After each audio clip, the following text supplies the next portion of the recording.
So we teased it, so we're going to pay it off. Tobes, big picture.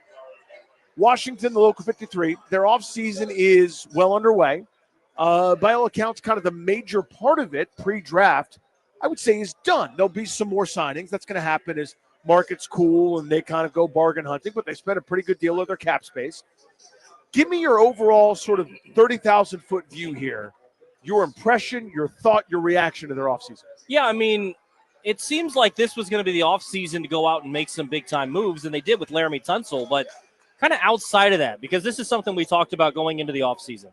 They're going to have a lot of cap space, which I think we had to be a little bit more nuanced with it and realize like they had so many free agents, which I think we've talked about plenty, that in reality, when you look at that big number that was approaching $80 million, it really wasn't 80. It was maybe a little bit less than that because of the fact that you were going to bring back so many of your own, which they did.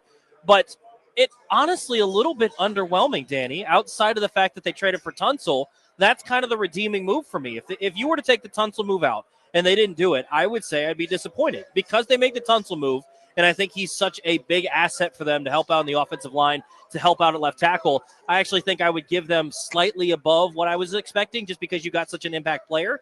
But at this point, the way that everything has been done outside of Tunsil, it's built around what are they going to do through the draft. And they've talked about this, right? Build through the draft. That's the philosophy they want. So I think it makes sense that they're going to still be around that. But kind of at this point for me to grade the offseason, it's going to be dependent on who do you get in the first round? Do you trade down out of the first round and you get a couple extra picks? Because the only guy that I feel, I mean, Deebo, I guess, moves the needle a little bit, but you brought back kind of your own guys, which was expected.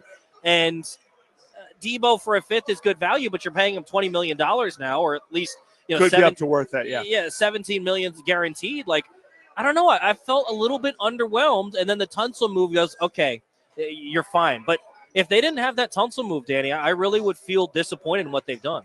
So this is actually, I think, a harder question than you'd think on the surface, right? Because I don't know what we actually expected. There wasn't really, to your point, I think you made a good one. There wasn't room to do a complete roster overhaul with stars.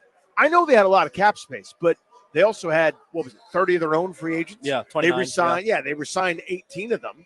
And again, they're not all huge high-dollar guys, but Zach Ertz deserved a raise. Yeah, but I mean, suddenly when you have 29 free agents and a couple of them get 8, well, I mean, suddenly that's not a lot of cap space. Yeah, and Bobby Wagner deserved a raise. And, you start adding those up, then, you run out of space pretty quickly. So now I think they are 16th or 17th, give or take, in terms of cap space. It depends on where you look. I'm looking here at overthecap.com. So there are still teams like the Patriots and the Seahawks who want to declare a bunch of space for who knows whatever reason to kind of lay in wait. The Chargers were trying to get out from some bad contracts to kind of start a new window with Justin Herbert and company. The Raiders have no answer at quarterback. They're in a bad spot. The Lions have actually done a really shrewd job of minimizing some salaries despite having paid the human praying mantis Jared Goff and a bunch of players on offense. So they're going to try to retool as they go. But it's not necessarily like if you have a lot of cap space, you're good. Or if you have a lot of cap space, you're bad. It's just kind of where teams are in their builds and their cycles. So there's some teams up at the top with a lot of room that don't really have much direction. Then there's some that are probably the class of the NFC. See Detroit. Philadelphia kind of maximized right around where Washington is in terms of bringing some guys back and retooling, kind of reloading on the fly. So for me, this was a bigger than I expected offseason. My expectations were not Laremy Tunsil. My expectation, quite honestly, was I'm going to be a little frustrated. I thought, not that this group isn't smart. It always sounds like I'm negative and down on these guys. I couldn't. Yeah, why do you hate them, Danny? Why do you hate me? You really do. They're so not Ron Rivera and the Marty Party. Sure. It's real NFL general managing leadership. And what I thought was going to happen was only the Bobby Wagners, only the Zach Ertzes, only the Noah Browns. I did not see them trading for Deebo Samuel. I didn't think they would do it. I didn't think they were going to be in on Trey Hendrickson. I didn't think they were going to be in on Myles Garrett if it ever happened, or Harold Landry, who went and signed somewhere. I thought they would just do the thing that they just did and say, look at how good we are. Look at what we just did. Yeah, run it back. And which is defensible. I think those that really know, that take their fan glasses off, go, man, you had some good fortune. Doesn't mean you didn't earn it, but it took some pretty miraculous things for that to go your way. You had a rookie quarterback without a run game play ball control. That's not sustainable. No. It's not a sustainable way to do stuff. The offensive line really struggled down the stretch, and you could tell that was a priority for them to address it because they did. A defense that was a disaster. That we all know the story. You don't always get the Hail Mary. You don't always have a team with their playoff life on the line miss a kick that 65, 70% of the league is going to make in that Atlanta game. Whatever the case, it took a lot of good fortune to get there. Again, they earned it. They were much better than they were the year before. That's obvious. You go from a 4-win team to they were probably a 10-win team. That's still awesome. That's still out kicking what we all thought they could do by 6 wins or 4 wins, whatever. But I think they recognize what a lot of us did. It sounds like we're down on what happened last year. We're not. I had a great time like everybody else did. But I'm kind of going, it may not be that sustainable to have your second leading receiver be Laremy Zaccheaus. It may not be that sustainable to have a running game that totally disappeared in the second half of the season, minus the Tennessee game. That kind of masked a lot of bad. It might not be sustainable to have a defense that couldn't stop either the pass or the run, so you just allow teams to run on you, right? So given all that, I thought they were going to be pretty quiet. And the fact that there are 2 major seismic trades this offseason to go with their usual array of free agency, I'm frankly pretty surprised. So I think I would say, if I've got to pin it down here, if it's met your expectations, exceeded, or below your expectations, I think because of Tunsil and Samuel to a degree, which is a one man's trash, another man's treasure. If he does what he did last year, which frustrated the bleep out of San Francisco fans, would be a godsend for this offense, I think. And maybe I'm overstating it, but again, having the looks that went to Jamison Crowder, De'Ami Brown, non-playoff version, and Laremy Zaccheaus going to Deebo Samuel, I'll take Deebo Samuel every time and twice on Sunday, please and thank you. Yeah, I think the reason that I'm a little underwhelmed, though, is I thought for sure going into the draft they would be decidedly better. And in some cases they are, and some they're not. Like, I don't think the defense is better, Danny. Like, I don't think now, not on paper. They're not better than they were last year. So if they're taking a step back and they were already the part of the team that was kind of holding you back, I think the offense is better. Obviously, you've got a legit left tackle, which I don't even know how much you can quantify having just the guy that you can leave over there and allows you to game plan, do stuff differently. I don't even know that we can just perfectly quantify it here on the radio for you. Like, I think it's going to be a huge difference to have that left tackle. So I think they're better there. They have an upgrade of a weapon there with Deebo Samuel, like you mentioned.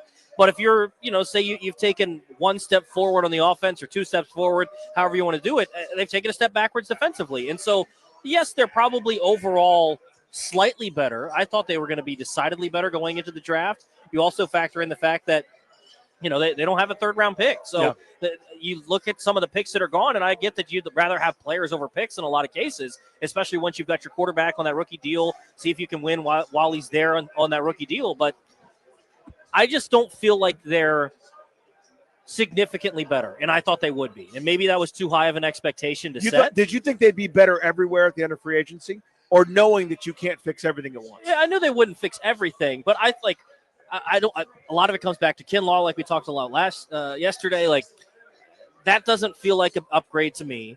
And the fact that you're spending 15 there, like, this free agent class wasn't great. And if you come back to me in a couple of 2 months after the draft, and they've come away with a legit corner, and they've got a edge rusher that they feel like they can depend on, then it'll be a little bit differently. I'm a big draft guy, so part of the frustration for me is I think they've given up a little bit too much of their draft capital.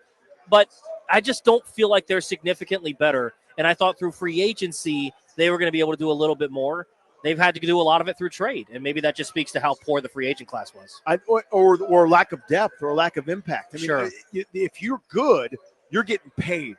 And you can't be in the business of doing nothing but that, I think, right? Because you can do it once, you can do it maybe even a couple times. But it'd be nice if you could go, oh, here's the best safety on the market, I'll get him. Here's the best corner on the market, I'll get him. The best linebacker, the best whatever. Well, you're out of cap space, and now you can't resign anybody your own and whatever. You got to be somewhat judicious, and you break glass in case of this is a priority. See Tunsil, to me. I mean, so I was hoping, frankly, they were going to be in on a couple of the marquee cornerbacks. That was the only spot in free agency where I go, there are a bunch of difference makers right here. Everyone from DJ Reed to Carlton Davis to a couple other guys. Not that I don't like Jonathan Jones. I think he's fine. I mean, let me rephrase. He's a major upgrade from, Michael Davis, St. Juice. You know what I mean? No, thank you.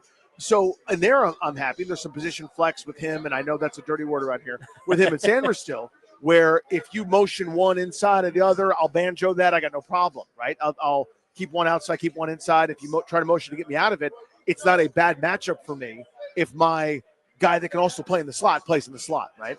So I may be in the minority on this, but the things that I wanted them to do most this offseason, they did. And I know that we're not allowed to say that because you have to shout about the defense and stopping the run and everything else. But to me, I'm going, I need excellent offensive line play. Not fine, not okay, not getting away with stuff.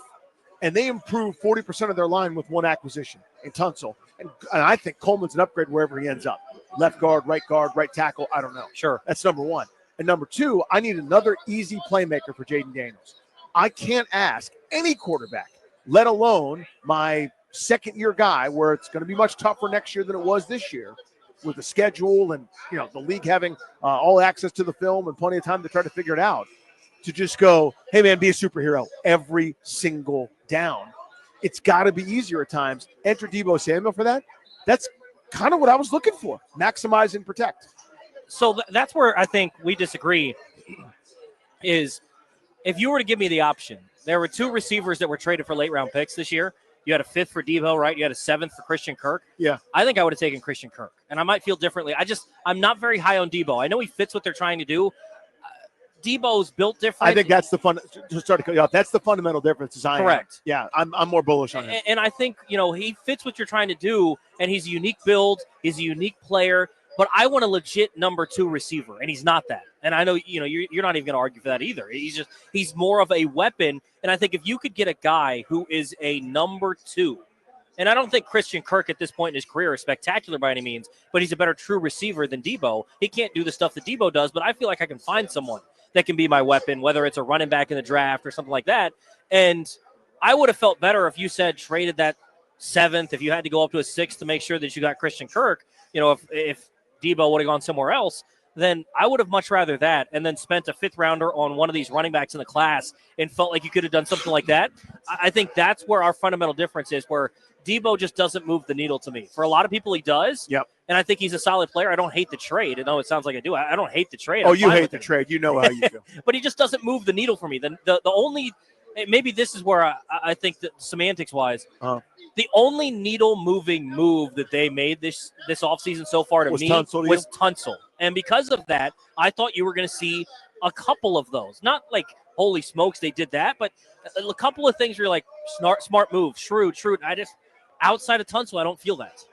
So here's and you can tweet me, by the way, at Funny Danny. Toby's at Toby_Altizer.